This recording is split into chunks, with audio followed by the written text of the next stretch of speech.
Doctor Manmohan Singh 33 വർഷം രാജ്യസഭാ അംഗമായിരുന്നു.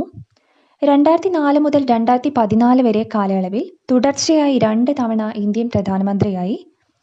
Indian ഉദാരവൽക്കരണത്തിൻ്റെ ഉപജ്ഞാതാവായി കണക്കാക്കുന്നു. 1982 മുതൽ 1985 വരെ RBI ഗവർണറായി പ്രവർത്തിച്ചു. 1985 രാജ്യാന്തര നാണയനിധിയുടെ ഇന്ത്യയിലെ ഡയറക്ടർ. 1985 മുതൽ 87 വരെ ആസൂത്രണ കമ്മീഷൻ ഉപാധ്യക്ഷൻ. 1991 മുതൽ 1996 വരെ നരസിംഹറാവു മന്ത്രിസഭയിൽ ധനകാര്യമന്ത്രിയായി പ്രവർത്തിച്ചു. 1998 മുതൽ 2004 വരെ രാജ്യസഭാ പ്രതിപക്ഷ നേതാവ്. 1987 രാജ്യം പത്മവിഭൂഷൺ നൽകി ആദരിച്ചു. നിലവിൽ പാകിസ്ഥാനിലുള്ള പഞ്ചാബ് പ്രവിശ്യയിലെ ഗാഹ് ഗ്രാമത്തിൽ 1932 സെപ്റ്റംബർ 26 ജനിച്ചു.